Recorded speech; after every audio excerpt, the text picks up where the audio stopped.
Last week, I shared a part of my conversation with Rory Gilbert, activist and citizen, with a robust background that includes providing strategic direction for diversity initiatives at Maricopa Community Colleges and serving as executive director for the Arizona region of the National Conference for Community and Justice. Rory brings a perspective developed from decades of experience in fostering equitable cultures and addressing social justice issues. Here is the second half of our conversation.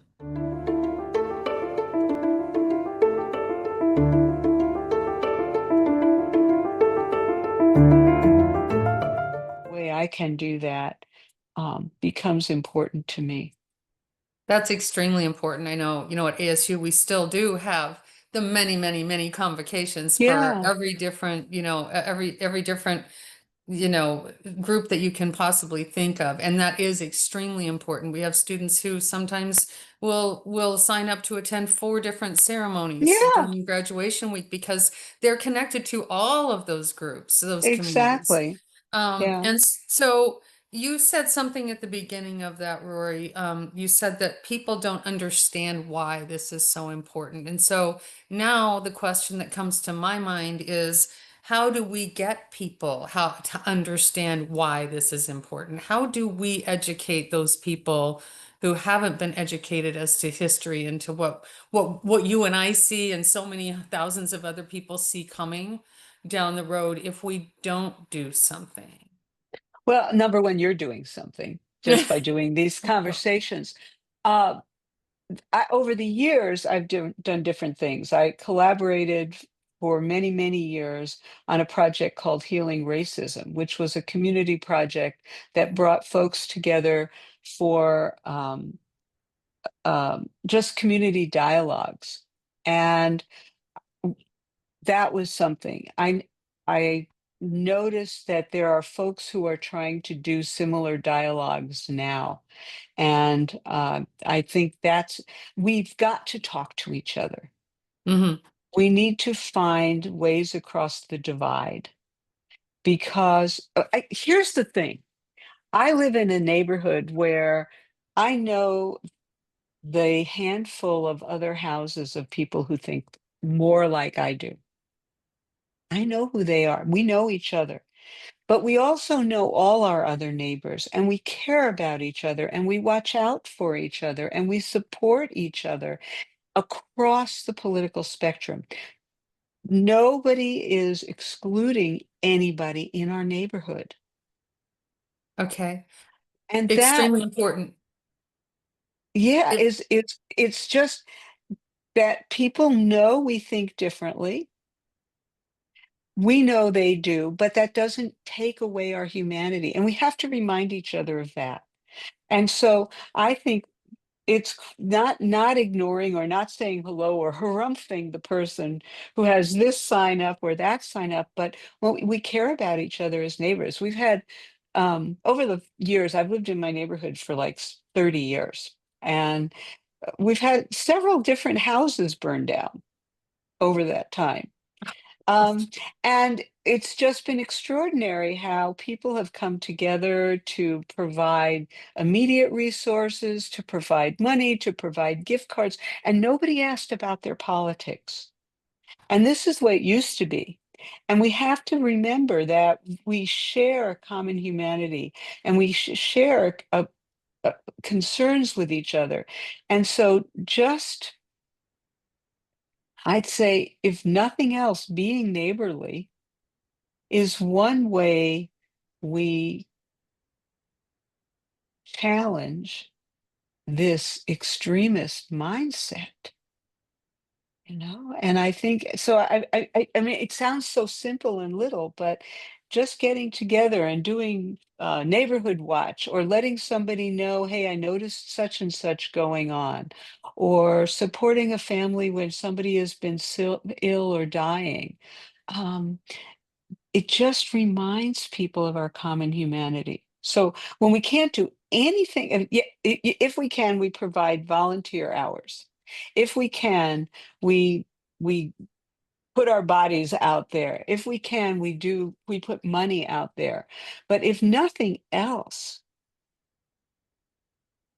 we just keep working on connecting with people and reminding people of our shared humanity.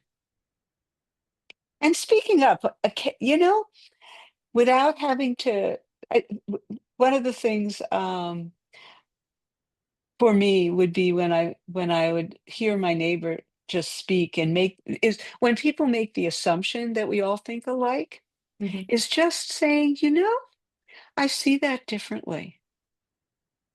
That's not horrible. It's not super confrontive, but it just reminds people that there's more than one way to see things. And so I think having some of those phrases in your back pocket can sometimes make a difference so that when you're standing there and going, what do I say? Um, it's just like being prepared to just suggest that there's other ways of looking at it, and we're neighbors and we're friends, but we don't all think alike. I see things a little differently. Well, What a great thing to say. So I didn't honestly, even say a little differently. I see things differently. okay. All right. I don't want Excellent. to minimize it, but yeah, but it doesn't have to be. I always say when I've done training over the years, I said if taking a 2x4 to the head would change people's way of seeing the world, I'd say go for it. But it doesn't work. Mm. And so, how do we impact how people see the world? What does it take to do that? And so, looking at different ways of asking questions. Sometimes it's just saying, "What makes you think that? Tell me what tell me what. Help me understand." Is at a neighborly level, at a really low level, a way of at least having the courage to engage rather than running away or not speaking to people. Or being And confrontational. or being, again, if confrontation, I mean, there are times for confrontation. There Mm. definitely are. But I don't think confrontation changes people's minds.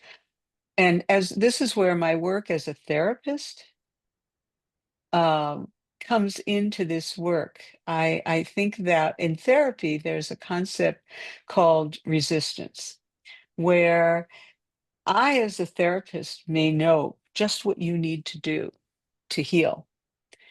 And if I could just tell you and you would do it, wouldn't that be great? And Wouldn't somehow, it be awesome?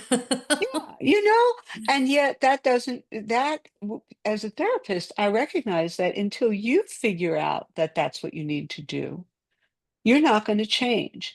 And I see this work. Now, and again, there's two places. There's what's happening at that higher level in terms of the law and practices, and that's a different type of um, piece where we vote and we make differences that way, and we have to get out the vote and encourage people. But at the personal level, to change hearts and minds, that's a different piece of it. So it's really understanding levels of how we influence. It's like, what do we do over Thanksgiving dinner that doesn't end up in a shouting match, right? We say things like, I see that differently.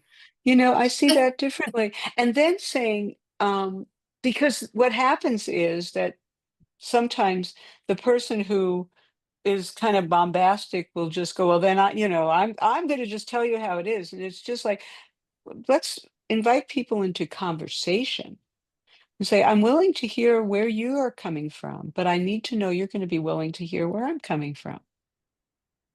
So we need to make an agreement about that Okay. before we start. Otherwise, I really don't want to discuss this. And I also can set the limit. I don't want to have this conversation. And then, yeah, I may have to walk out of Thanksgiving. Fortunately, I'm so lucky. I don't have to walk out of my Thanksgiving dinner. I want to say that in case somebody who I have a close relationship thinks I'm thinking. but I know Yeah. it's a huge issue for a lot of It folks. is. It is. We are fortunate and blessed that we've never had to walk out of Thanksgiving dinner. Something like Exactly. that. I might have to go to the sink and do dishes for a little bit, but I've never had to walk out of Thanksgiving Yeah, dinner. So, yeah. um, okay. So Um, I've kind of rambled a little bit across your the questions that I know we were thinking about. I think I'm going to talk about one other thing, okay. and which is always in our worlds there is a dynamic tension between justice and mercy. Oh. And if you look at it biblically and religiously, that there is always a tension between those two pieces. You know, the law is the law, but we're talking about people and compassion and extenuating circumstances and context. And it's appropriate to be this way. Because if there's mercy without justice, you have no consequences, no accountability. If there's justice without mercy, you lose your humanity. And so when one of the things we had said we might talk about is views on immigration and ICE. Hmm. And there are so many pieces of the puzzle. The bottom line is we do not have functional immigration policy. Before we deal with why people are legal or illegal, which whatever, documented or undocumented, whatever terminology we want to use, the catch is we don't have good policy. We don't have a policy that even supports the needs of our country and our economy.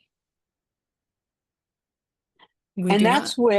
that's where, and so people say, well, they didn't come here legally. Well, that's because there's no way. There isn't a vehicle for doing that.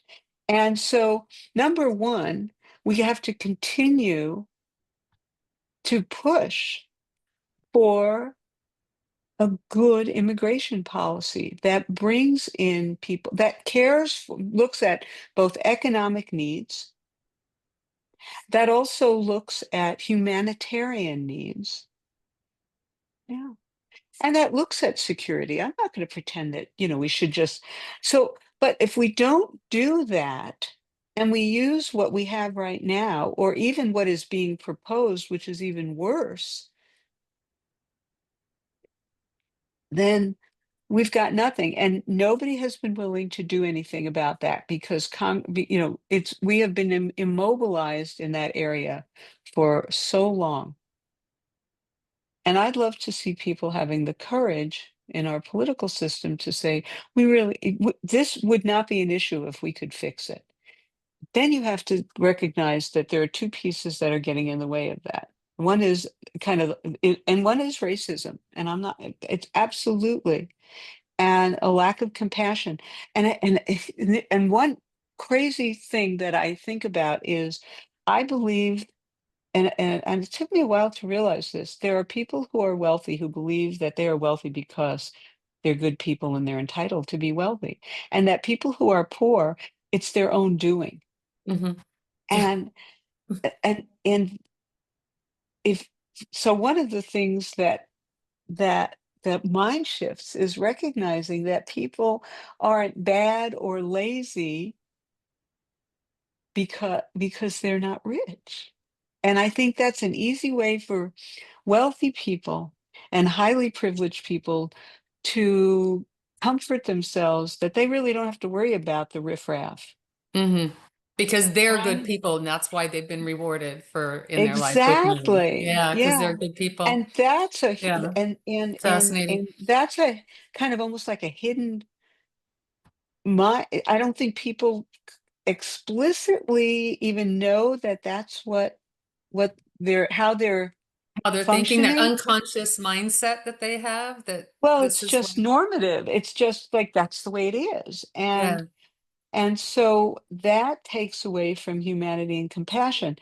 And I think that what's interesting is when people get to know people who are different, whether it's socioeconomically, culturally, from whatever circumstances, it changes the way they view things. I think that has a huge we see that in what's happened in terms of the LGBTQ community. Now we're and that when folks who wind up ha- realizing that friends or relatives, particularly children, are part of the LGBT community, all of a sudden it's like, oh,